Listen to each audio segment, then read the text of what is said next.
Dalawang guhit.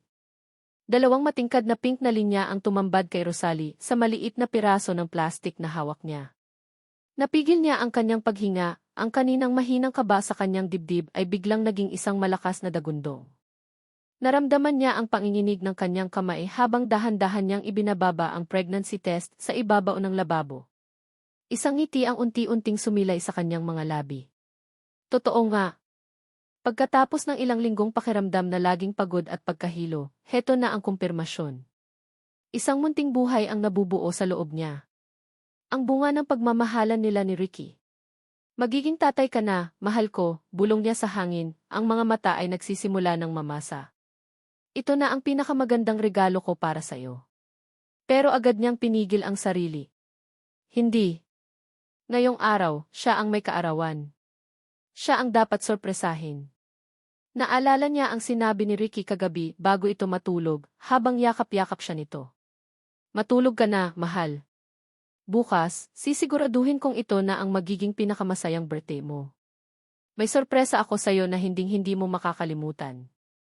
Ang ngiti ni Rosalie ay lalong lumapad. Anong klaseng sorpresa kaya iyon? Isang mamahaling alahas? Isang biglaang biyahe sa paborito nilang beach sa Palawan? O baka naman ang titulo ng lupa na matagal na nilang pinapangarap bilhin? Kahit ano pa man iyon, sigurado siyang magiging masaya siya. Pero ngayon, mayroon siyang sariling sorpresa na mas higit pa sa kahit anong material na bagay. Isinilid niya ang pregnancy test sa isang maliit na kahon na binalot niya ng magandang wrapper. Ito ang isasagot niya sa sorpresa ng kanyang asawa. Buong araw, abala si Rosalie sa paghahanda. Ipinagluto niya si Ricky ng paborito nitong adobong manok at baboy, ang amoy nito ay kumakalat sa bawat sulok ng kanilang itahanan ng mga pangarap.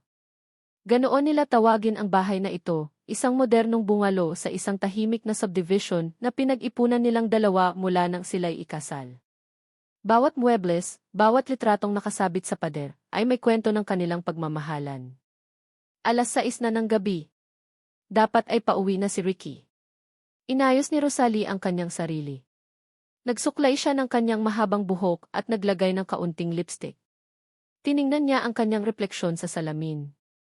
Mukha siyang masaya. Mukha siyang kumpleto. Lumipas ang isa pang oras. 7:00 na. Nagsimula ng manlamig ang pagkain sa mesa. Sinubukan niyang tawagan ang cellphone ni Ricky, ngunit hindi ito sumasagot. Isang maliit na kurot ng pag-aalala ang nagsimulang gumapang sa kanyang puso, ngunit agad niya itong iwinaksi. Baka naman bahagi ito ng sorpresa. Baka naman bigla na lang itong susulpot sa likod niya na may dalang isang malaking bouquet ng rosas. 8:00. Ang katahimikan sa bahay ay nagsimula ng maging nakakabingi. Ang kaninang pananabik ay napalitan na ng hindi maipaliwanag na kaba. Hanggang sa narinig niya ang tunog ng sasakyan ni Ricky na pumarada sa garahe. Nandito na siya, isang masayang bulong ang kumawala sa kanyang bibig. Mabilis siyang tumayo at naghintay sa may pinto, handa na siyang salubungin ito ng isang mahigpit na yakap. Bumukas ang pinto. Ngunit ang Ricky na pumasok ay hindi ang Ricky na inaasahan niya. Ang dati masayang mukha nito ay napalitan ng isang malamig at matigas na ekspresyon. Ang mga mata nito, na dati puno ng pagmamahal sa tuwing titingin sa kanya, ay ngayon puno ng isang emosyon na hindi niya mabasa, isang halo ng galit at pagkasuklam. Ricky, okay ka lang ba? Tanong niya, ang kanyang boses ay bahagyang nanginginig. Hindi ito sumagot. Dire-diretso itong naglakad papunta sa kanilang hapagkainan, hindi man lang pinansin ang mga pagkaing inihanda niya.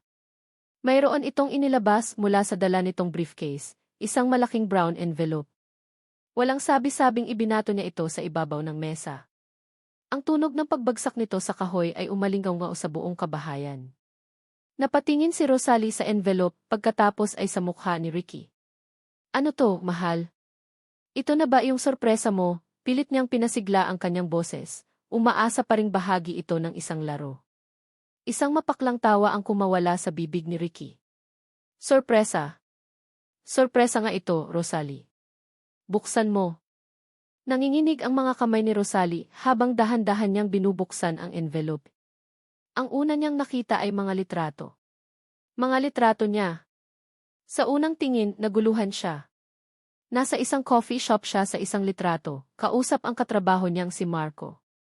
Sa isa pa, nasa parking lot sila, nakasandal si Marco sa kotse habang nakikipag-usap sa kanya. Pero ang mga anggulo ang mga kuha ginawa itong magmukhang may mali siya. Ang huling litrato ang pinakamasaklap, isang kuha mula sa likod kung saan mukhang niyayakap siya ni Marco, kahit na ang totoo ay natapunan lang siya nito ng kape at tinutulungan siyang punasan ang kanyang likod. Ricky, ano to? Hindi totoo to, sabi niya, ang kanyang boses ay basag na. Alam mo namang katrabaho ko lang si Marco. Huwag ka nang magmaang-maangan, Rosalie, sigaw ni Ricky, ang boses nito ay parang kulog. Akala mo ba tanga ako? Habang nagpapakapagod ako sa trabaho para sa'yo, para sa pamilya natin, ikaw naman ay nakikipaglandian sa iba. Hindi totoo yan. Ricky, maniwala ka sa akin, umiiyak na pakiusap niya. Isang malaking kasinungalingan iyan.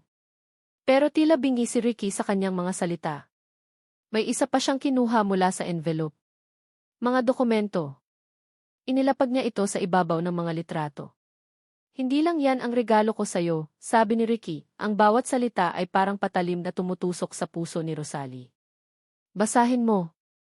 Yumuko si Rosalie. Nanlabo ang kanyang paningin dahil sa mga luha, ngunit malinaw niyang nabasa ang mga salitang nakasulat sa itaas ng papel, Petition de Annulment. Gumuho ang mundo niya. Ang hangin ay tila naubos sa kanyang mga baga. Ang itahanan ng mga pangarap ay biglang naging isang malamig na bilangguan. Tapos na tayo, Rosalie, deklara ni Ricky, ang boses ay walang anumang emosyon. Pinirmahan ko na ang annulment papers. Ayoko nang makita pa ang isang babaeng manloloko sa pamamahay ko. Hindi makapagsalita si Rosalie. Ang saya na naramdaman niya kanina dahil sa maliit na kahon na naglalaman ng kanyang sikreto ay napalitan ng isang matinding sakit. Ang pangarap ng isang buong pamilya ay biglang nagkadurog-durog. Itinuro ni Ricky ang pinto, ang kanyang mukha ay puno ng galit na hindi pa niya nakikita kailanman. Umalis ka sa pamamahay ko. Nakatayo lang si Rosalie, hindi makagalaw, habang ang mga papel ng kanilang paghihiwalay ay dahan-dahang dumulas mula sa kanyang mga nanginginig na daliri at isa-isang nahulog sa sahig. Nagsara ang pinto at ang katahimikan na sumunod dito ay mas malakas pa sa sigaw ni Ricky kanina. Naiwan siyang mag-isa sa gitna ng kanilang itahanan ng mga pangarap na ngayon ay parang isang malaking mausolyo. Ang masayang amoy ng adobong niluto ni Rosalie ay nanunuot pa rin sa hangin, isang malupit na paalala ng kaarawan na sinira niya, ng buhay na winasak niya. Napaupo siya sa silya, ang mga siko ay nakapatong sa mesa, at isinubsob niya ang mukha sa kanyang mga nanginginig na kamay. Isang bahagi niya ang gustong tumakbo, habulin si Rosalie at bawiin ang lahat ng sinabi niya. Ngunit isa pang bahagi, ang bahaging nasaktan, ang bahaging pinagtaksilan, ang nagpipigil sa kanya. Ang kanyang pride. Dumapo ang kanyang tingin sa bakanting silya sa kanyang harapan. Ang pwesto ni Rosalie. Tuwing umaga, doon ito umuupo, nakangiting pinapanood siyang magkape. Tuwing gabi, doon ito nakikinig sa mga kwento niya tungkol sa trabaho. Ngayon, wala nang laman ito. Isang malamig na kirot ang gumapang sa kanyang dibdib, isang sakit na pamilyar, ngunit ayaw niyang aminin. Hindi. Tama ang ginawa niya. Muli niyang dinampot ang mga litrato mula sa sahig, pinipilit ang sariling titigan ang mga ito. Kailangan niyang paulit-ulit na ipaalala sa kanyang sarili ang dahilan. Ang bawat larawan ay isang sampal sa kanyang pagkatao. Ang bawat ngiti ni Rosalie sa lalaking iyon ay isang patunay ng kanyang kasalanan. Iyon ang sinasabi niya sa kanyang sarili. Kailangan niyang maniwala dito para hindi siya gumuho. Naramdaman niya ang pagtigas ng kanyang panga. Ang kirot sa kanyang dibdib ay napalitan ng pamilyar na init ng galit. Galit kay Rosalie sa panloloko nito. Galit sa sarili niya sa pagiging bulag. Paano niya hindi nakita? Paano niya hindi naramdaman? Biglang tumunog ang doorbell. Sa isang iglap, isang hibla ng pag-asa ang sumibol sa puso ni Ricky.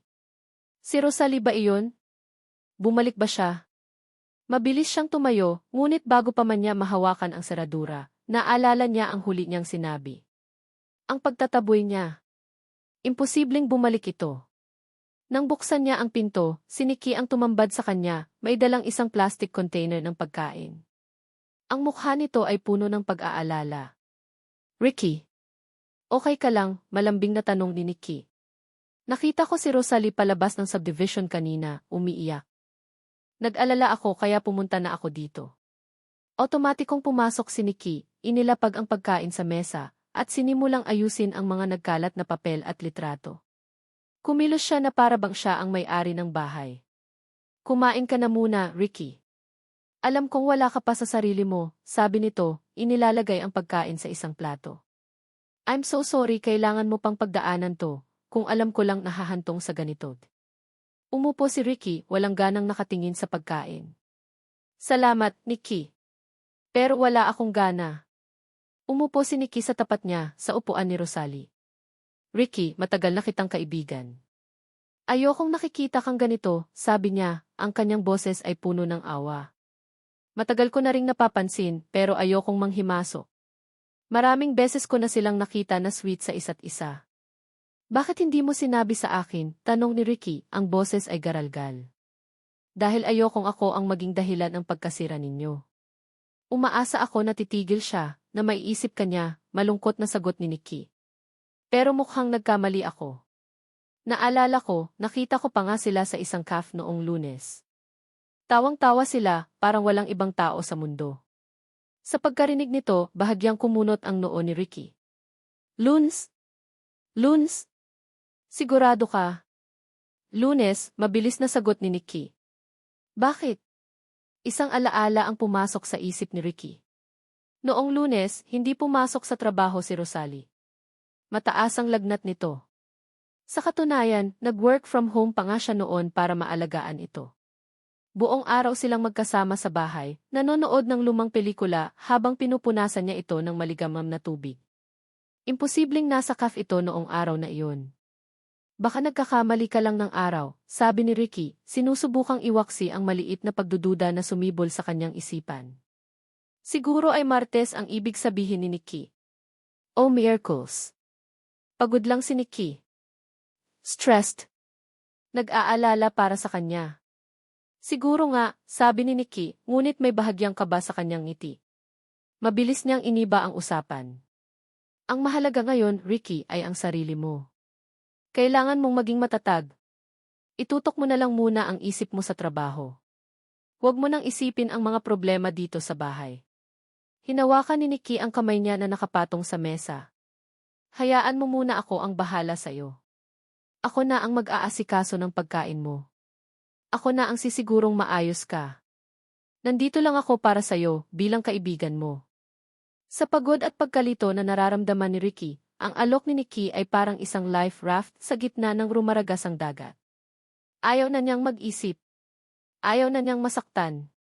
Tumango na lang siya. Salamat, Nikki. Hindi ko alam ang gagawin ko kung wala ka.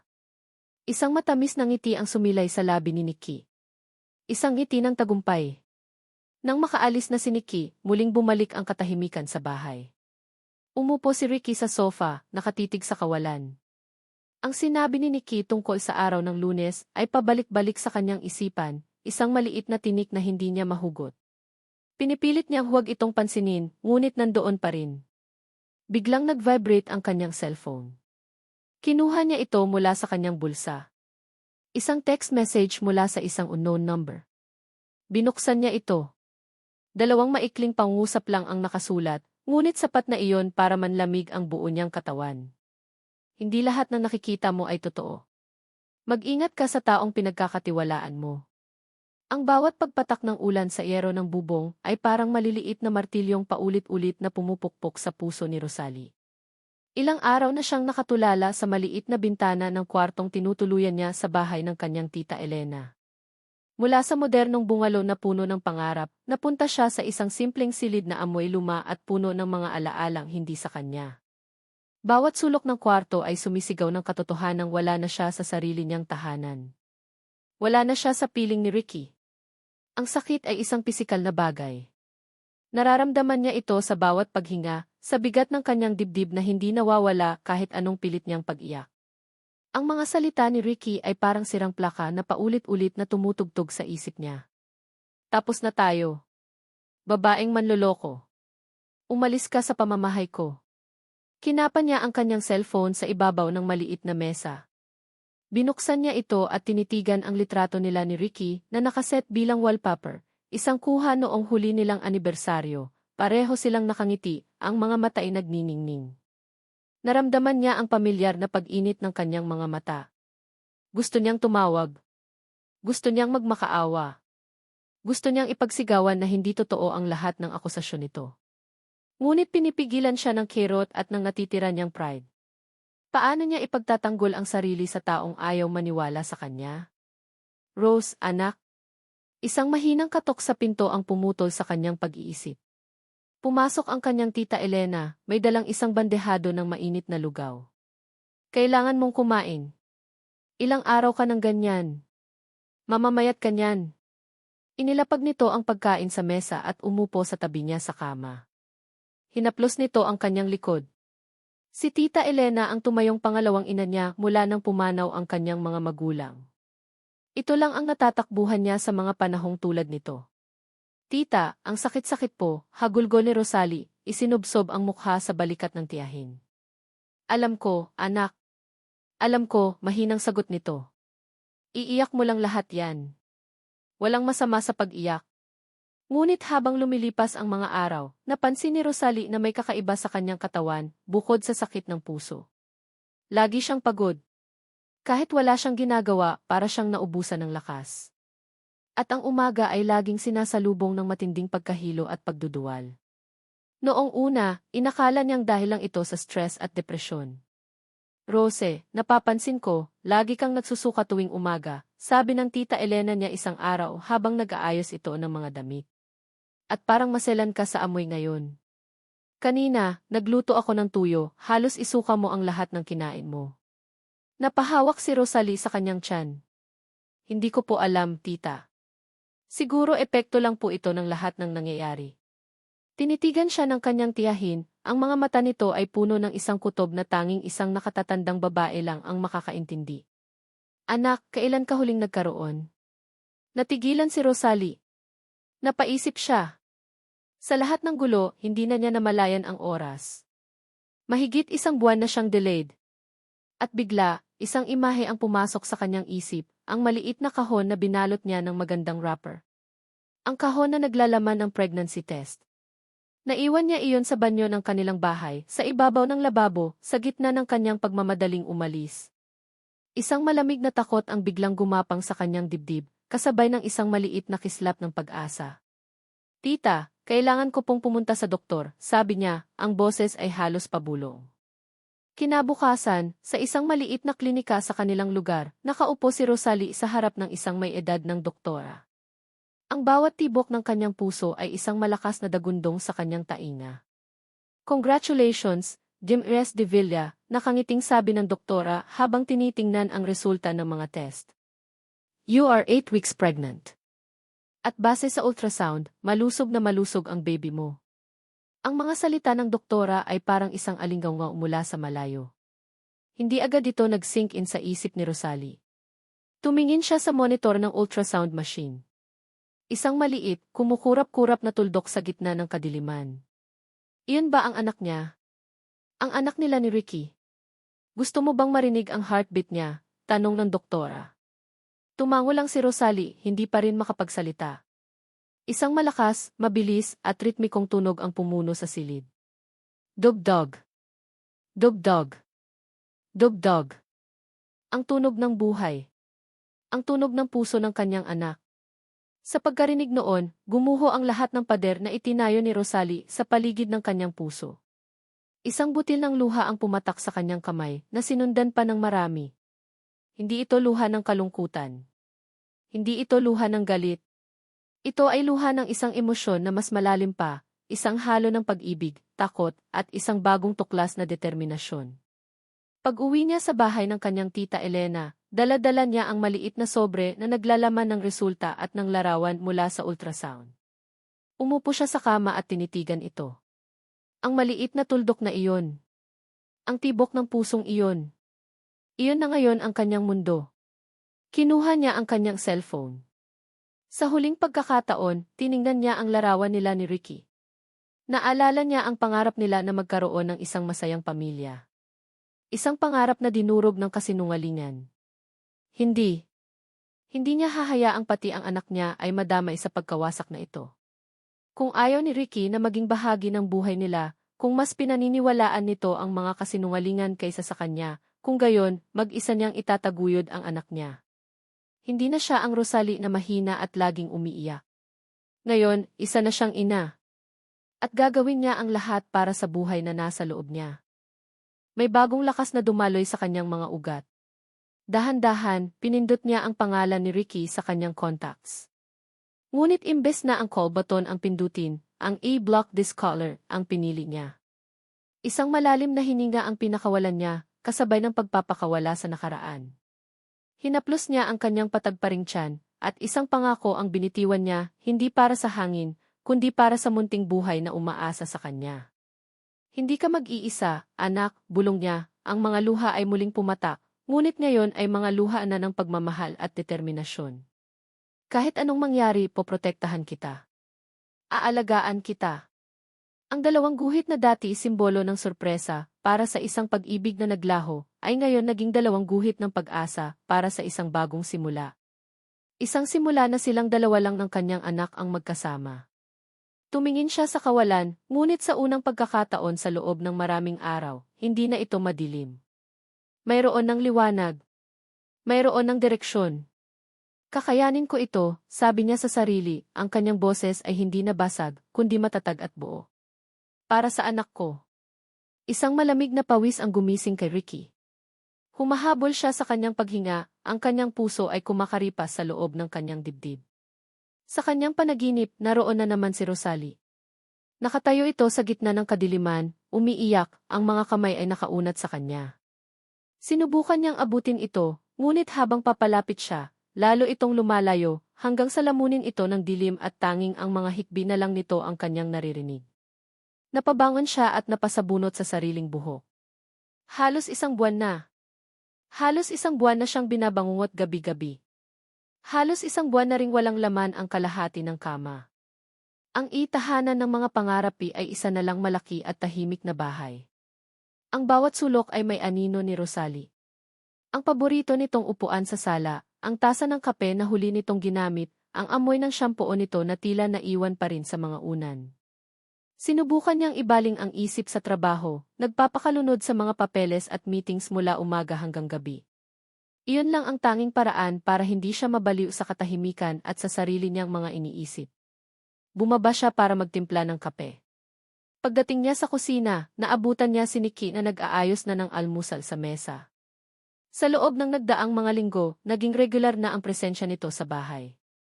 Ito ang nagdadala ng pagkain, nag-aayos ng mga gamit, at sinisigurong imaayos siya. Noong una, ipinagpapasalamat niya ito. Isang malaking tulong. Ngunit habang tumatagal, nagsisimula na siyang makaramdam ng pagkainis. Tila ba unti-unti nitong binubura ang mga bakas ni Rosalie at pinapalitan ng sarili nito. Good morning, Ricky. Sakto, kaluluto ko lang ng paborito mong sinangag at tapa, masayang bati nito, na para bang ito ang ginang ng tahanan. Salamat, Nikki, pero kaya ko na sana, sagot niya, sinubukang itago ang iritasyon sa kanyang boses. Iniwan niya ang kanyang cellphone sa ibabaw ng mesa habang kumukuha siya ng tubig. Paglingon niya, nakita niya si Nikki na hawak-hawak ito, nakatalikod sa kanya. Isang mabilis na kumpas ng hinlalaki nito sa screen, ang pamilyar na galaw ng pag-swipe para mag-delete. Anong ginagawa mo sa cellphone ko? Malamig niyang tanong. Bahagyang nagulat si Nikki.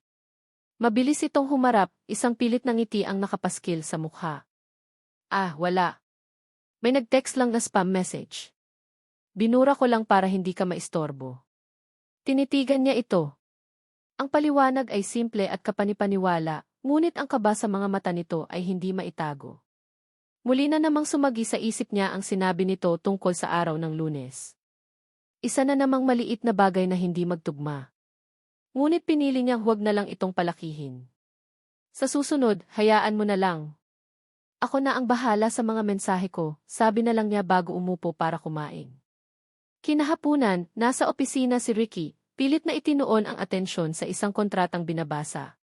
Biglang tumunog ang kanyang cellphone. Nang tingnan niya ang screen, nanigas siya. Isang pamilyar na unknown number. Ang numerong nag-text sa kanya noong gabing pinalayas niya si Rosalie. Isang kaba ang dumaloy sa kanyang sistema. Ito na ba?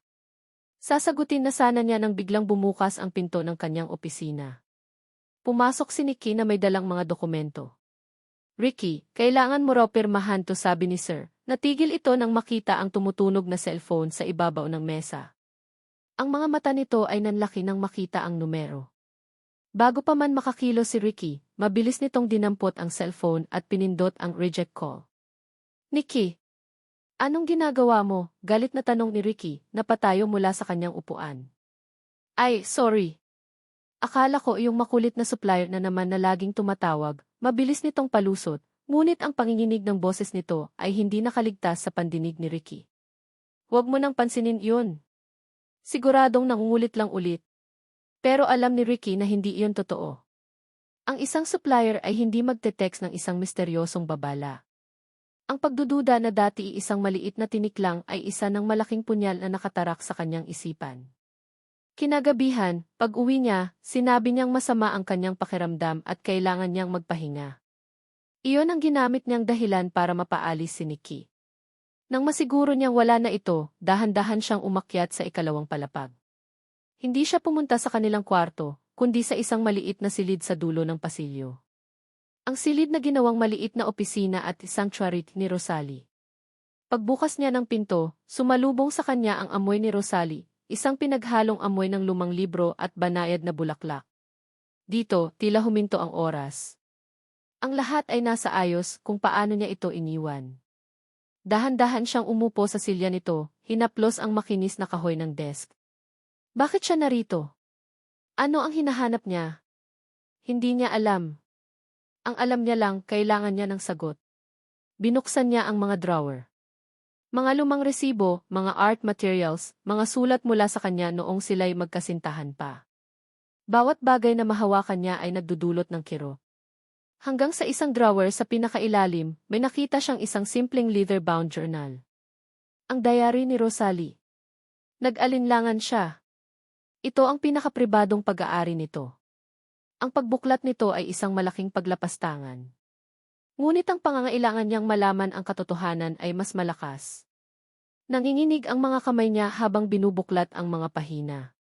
Mga kwento tungkol sa kanilang mga date, sa mga simpleng bagay na nagpapasaya dito, sa mga pangarap nito para sa kanila. Bawat salita ay patunay ng pagmamahal nito sa kanya. Isang pagmamahal na sinuklian niya ng malupit na akusasyon. Huminto ang kanyang hinlalaki sa huling pahinang may sulat.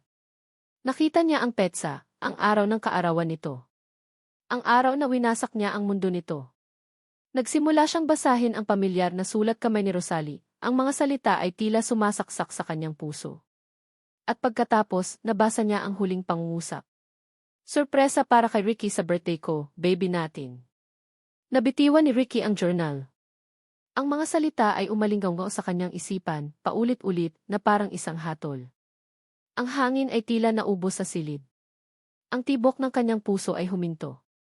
Ang lahat ng piraso ng palaisipan, ang pagkahilo ni Rosalie, ang pagiging masela nito, ang sinabi ni Nikki tungkol sa Lunes, ang text message, ang tawag, ay biglang nagkabit-kabit. Hindi lang niya pinalayas ang asawa niya. Pinalayas niya ang buntis niyang asawa. Pinalayas niya ang ina ng magiging anak niya. Ang bigat ng kanyang kasalanan ay bumagsak sa kanya na parang isang toneladang bato, at sa ilalim nito, tuluyan siyang gumuho. Ang amoy ng bagong lutong tinapay at mainit na kape ang bumubuhay sa bawat umaga ni Rosalie. Dito sa Pan de Cielo Bake Shop, isang maliit na panaderya na pag-aari ng kaibigan ng kanyang tita Elena, natagpuan niya ang isang bagong uri ng kapayapaan. Ang pagmamasa ng harina, ang paghubog sa mga ito para maging pandesal, at ang pag-aayos ng mga cake sa display, ang mga simpleng gawaing ito ang nagsilbing therapy para sa kanyang sugatang puso. Pinili niyang huwag nang balikan ang dati niyang trabaho sa isang malaking kumpanya. Ayaw na niyang makita ang mga mapanghusgang tingin o marinig ang mga bulong-bulungan. Dito sa Bake Shop, siya lang si Rose, ang masipag na katulong ni Aling Nena. Walang nakakakilala sa kanya, walang nakakaalam sa pait ng kanyang nakaraan. Rose, anak, mag-break ka muna. Baka mapagod ka niyan, sabi ni Aling Nena, inabutan siya ng isang basong tubig. Tandaan mo, dalawa na kayo. Kailangan mong mag-ingat. Ngumiti si Rosalie at hinaplos ang kanyang tiyan na ngayon ay may maliit ng umbok. Okay lang po ako, Nay Nena. Mas gusto ko pong may ginagawa. Ang anak niya sa kanyang sinapupunan ang naging sentro ng kanyang mundo. Ito ang dahilan ng kanyang pagbangon tuwing umaga at ang inspirasyon niya para maging matatag. Para sa kanya, ibinaon na niya sa limot si Ricky. Ang pag-ibig na dati nag-aalab ay isa na lang malamig na abo. Ngunit ang sakit ng pagkakataksil, hindi lang ng kanyang asawa, kundi pati na rin ng kaibigan nitong si Nikki, ay paminsan-minsan pa rin kumikirot. Isang hapon, habang nag-aayos siya ng mga tray ng ensaymada, isang pamilyar na boses ang kanyang narinig mula sa counter. Isang kape at isang slice ng chocolate cake, please. Nanigas si Rosalie sa kanyang kinatatayuan. Dahan-dahan siyang lumingon. At doon, nakatayo sa harap ng cashier, ay si Marco, ang dati niyang katrabaho, ang lalaking kasama niya sa mga litratong sumira sa kanyang buhay. Nagkatitigan sila. Nakita ni Rosalie ang gulat sa mga mata ni Marco na mabilis na napalitan ng isang malalim na pagkakasala. Mabilis itong nag-iwas ng tingin at akmang aalis, ngunit pinigilan siya ni Rosalie. Marco, tawag niya, ang kanyang boses ay kalmado ngunit matatag. Huminto ito, hindi makatingin ng diretso sa kanya. Rose, pasensya na. Aalis na ako. Sandali lang. Pwede ba tayong mag-usap? Nag-alinlangan si Marco, ngunit sa huli ay tumango rin. Lumabas sila sa likod ng backshop, sa isang maliit na hardin kung saan may ilang mesa at upuan. Umupo sila, ang katahimikan sa pagitan nila ay nakakabingi. Kumusta ka na? Basag ni Marco sa katahimikan. Nabalitaan ko ang nangyari. I'm so sorry, Rose. Bakit, Marco? Diretsong tanong ni Rosalie, tinititigan ito sa mga mata. Bakit mo ginawa iyon? Magkaibigan tayo. Akala ko mapagkakatiwalaan kita. Yumuko si Marco, hindi makayanan ang tingin ni Rosalie. Isang malalim na buntong hininga ang pinakawalan nito bago nagsalita, ang boses ay puno ng pagsisisi. Kailangan ko ng pera, Rose. Malaki ang utang ko. Ang nanay ko may sakit. Dumating si Nikki, inalok niya ako ng malaking halaga. Nanlaki ang mga mata ni Rosalie. Kaya pala. Anong sinabi niya sa'yo? Sinabi niya na kailangan ko lang magpanggap. Nasundan ka, kausapin ka, at hayaan siyang kumuha ng mga litrato na magmumukhang may something tayo. Plano niya lahat, Rose. Mula sa paglapit ko sa'yo sa coffee shop hanggang sa di sinasadyang pagkatapon ng kape sa'yo sa parking lot. It was all set up. Ang bawat salita ni Marco ay isang kumpirmasyon sa mga hinala ni Rosalie. Isang patunay na ang lahat ay isang masamang plano. Isang laro kung saan siya ang talunan. Hindi ko alam na hahantong sa ganito, patuloy ni Marco, ang boses ay nanginginig na. Akala ko, simpleng selosan lang. Hindi ko alam na sisirain niya ang buhay mo. Maniwala ka sa akin, Rose, gabi-gabi akong hindi makatulog dahil sa konsensya ko. May kinuha si Marco mula sa kanyang bulsa. Ang kanyang cellphone. Hindi mo kailangang maniwala sa akin. Pero gusto kong malaman mo ang totoo. Ipinakita niya kay Rosalie ang kanilang text conversation ni Nikki. Malinaw na nakasulat doon ang mga utos ni Nikki, ang mga detalye ng plano, at ang pangako nitong babayaran siya pagkatapos. Hindi lang yan, sabi ni Marco. May pinindot siya sa kanyang cellphone at ipinarinig kay Rosalie. Isang recording.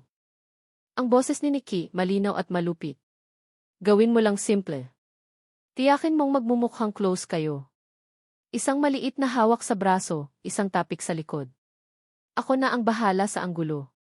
Ang importante, magselo si Ricky. Ang importante, isipin niyang niloloko siya ni Rosalie. Pagkatapos nito, tapos na ang mga problema mo sa pera. Pinatay ni Marco ang recording. Napapikit si Rosalie, ang kanyang mga kamay ay nakakuyom sa ibabaw ng mesa. Ang galit na matagal na niyang sinusubukang ibaon ay muling umakyat sa kanyang lalamunan, mainit at mapait. Ngayon, mayroon na siyang patunay. Isang matibay na ebidensya ng kasamaan ni Nikki. Ipapasa ko sa iyo lahat ng ito, sabi ni Marco. Gawin mo kung anong sa tingin mo ang tama. Ito lang ang paraan para makabawi ako sa iyo, kahit kaunti. Nakatitig lang si Rosalie sa screen ng cellphone. Sa isang iglap, bumalik lahat ng sakit. Ngunit sa ilalim ng sakit na iyon, mayroong bagong damdamin na nabuo. Hindi na lang ito basta galit. Isa na itong uhaw para sa hustisya. Ang tanong ngayon ay kung ano ang gagawin niya sa katotohanang hawak niya. Ipapakita ba niya ito kay Ricky para patunayang wala siyang kasalanan? O gagamitin niya ito para wasakin ang buhay ni Nikki, tulad ng ginawa nito sa kanya? Habang tinititigan niya ang sariling refleksyon sa madilim na screen ng cellphone, isang matigas na determinasyon ang nabuo sa kanyang mukha. Hindi na siya ang biktima dito. Panahon na para lumaban. Ang mga salitang "baby natin" ay isang apoy na sabay na nagbigay liwanag at sumunog sa buong pagkatao ni Ricky. Liwanag dahil ito ang katotohanang matagal nang hinahanap ng puso niya. Sunog dahil ang liwanag na ito ang naglantad sa karumal-dumal niyang kasalanan. Isinara niya ang journal, ang mga kamay ay nanginginig sa isang emosyong hindi niya mapangalanan, isang halo ng matinding pagkataranta at umaapaw na pagsisisi. Hindi na siya nag-aksaya ng panahon. Kinuha niya ang kanyang cellphone at nag-search sa internet. Best Private Investigator in Quezon City. Kinabukasan, maaga pa lang ay nasa isang maliit na opisina na si Ricky sa isang lumang gusali sa Cubao. Sa tapat niya ay isang lalaking nasa edad 40, may makapal na bigote at mga matang tila nakikita ang lahat. Si Amy Reyes, isang private investigator na may reputasyon sa pagiging mabilis at diskreto. "Ano ang maipaglilingkod ko sayo, sir?" tanong ni Amy Reyes, ang boses ay kalmado. Inilapag ni Ricky ang isang makapal na sobre sa mesa. "Kailangan kong malaman ang lahat tungkol sa dalawang tao." Ibinigay niya ang pangalan ni Nikki Sandoval at ni Marco Aguilar. Ipinakita niya ang kopya ng mga litratong ibinigay sa kanya ni Nikki. "Gusto kong malaman ang koneksyon nila. Gusto kong malaman kung sino ang nagsasabi ng totoo. At gusto kong malaman kung sino ang nasa likod ng lahat ng ito. Kahit magkano, babayaran ko. Ang kailangan ko lang ay ang katotohanan. As soon as possible." Tiningnan ni Amy Reyes ang mga litrato, pagkatapos ay tumingin ito kay Ricky. Tumango ito. "I understand, sir. Bigyan mo ako ng 2 araw." Ang sumunod na 2 araw ay ang pinakamahabang 2 araw sa buhay ni Ricky. Sa harap ni Nikki, pilit siyang umaarteng normal, ngunit sa loob-loob niya, isang bagyo ang nagwawala. Bawat ngiti ni Nikki, bawat pag-aalala nito, ay isa ng kasinungalingan sa kanyang pandinig. Isang gabi, habang naghahapunan sila sa bahay, sinadya niyang buksan ang usapan. "Naalala ko lang, Nikki," kaswal niyang sabi. "Yung katrabaho dati ni Rosalie, si Marco. Kilala mo ba iyon?" Nakita niya kung paano bahagyang nanigas si Nikki. Kung paano ito napatigil sa pagsubo ng pagkain. Ngunit mabilis itong nakabawi, isang blankong ekspresyon ang ipinalit sa mukha. "Marco. Parang narinig ko na ang pangalan pero hindi ako sigurado." "Bakit mo natanong?" "Wala naman. Nakwento lang sa akin sa opisina, parang may problema raw sa pera." Patuloy ni Ricky, hindi inaalis ang tingin kay Nikki, pinagmamasdan ang bawat galaw nito. Isang pilit na tawa ang kumawala kay Nikki. "Ganoon ba? Kawawa naman. Hay naku, sa hirap ng buhay ngayon. O, kumain ka pa nitong sinigang, paborito mo to, di ba?" Ang pagsisinungaling nito ay sobrang kinis, sobrang perpekto. Kung ito ang dating Ricky, maniniwala siya kaagad. Ngunit ngayon, ang bawat salita ni Nikki ay isa na lang ingay na nagpapatibay sa kanyang mga hinala.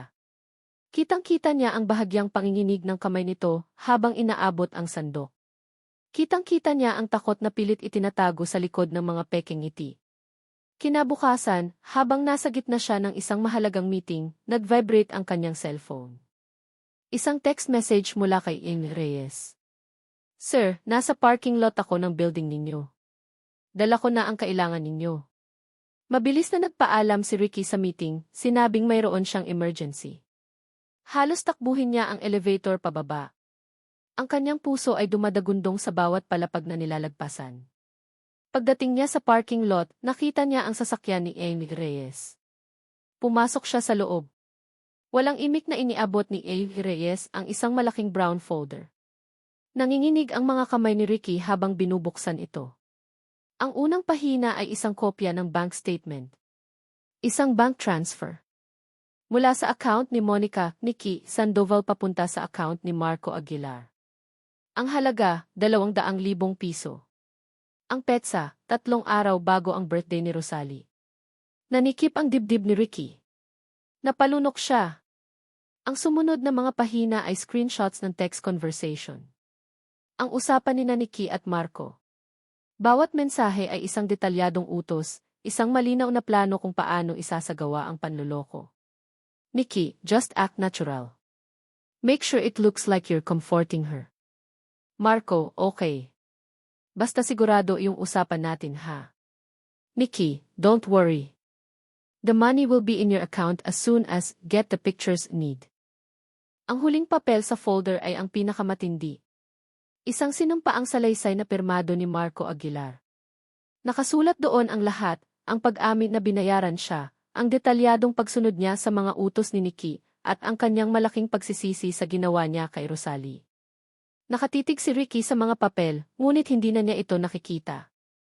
Ang tanging nakikita niya ay ang mukha ni Rosalie noong gabing iyon, ang gulat, ang sakit, ang pagmamakaawa sa mga mata nito. Ang boses nito ay umalinggaw sa kanyang isipan. Hindi totoo yan. Ricky, maniwala ka sa akin. Sir, okay lang po kayo, tanong ni Amy Reyes. Hindi siya sumagot. Dahan-dahan niyang isinara ang folder. Ang galit, ang sakit, ang pagdududa, lahat ng iyon ay biglang naglaho at napalitan ng isang emosyon na mas masahol pa, isang umaapaw at nakakaduwal na pagsisisi. Lumabas siya ng sasakyan ni A. Reyes nang hindi man lang nagpapaalam. Sumakay siya sa sarili niyang kotse, ngunit hindi niya ito pinaandar. Doon, sa loob ng sasakyan, sa gitna ng tahimik na parking lot, gumuho ang kanyang mundo. Ang mga kasinungalingan ni Nikki. Ang sarili niyang pride. Ang katangahan niya. Lahat ng ito ay parang mga kamay na sabay-sabay sumakal sa kanya. Isang malakas na sigaw ng hinagpis ang kumawala sa kanyang lalamunan, isang sigaw na walang tunog. Sinuntok niya ang manibela, paulit-ulit, ang sakit sa kanyang mga kamao ay walang-wala kumpara sa sakit na dumudurog sa kanyang puso. Ang mga luha na matagal niyang pinigilan ay bumuhos na parang agos ng ilog. Ipinagtaksilan niya ang babaeng walang ibang ginawa kundi mahalin siya. Sinaktan niya ito sa pinakamasakit na paraan. At ang pinakamasaklap sa lahat. Baby natin. Pinalayas niya ang buntis niyang asawa. Itinaboy niya ang ina ng kanilang anak sa gitna ng gabi, dala ang isang pusong wasak at isang buhay na dapat sana isabay nilang inalagaan. Isang bagong enerhiya ang dumaloy sa kanya, isang desperadong pangangailangan na itama ang lahat. Pinunasan niya ang kanyang mga luha gamit ang likod ng kanyang kamay. Ang kanyang mga mata ay namumula sa galit,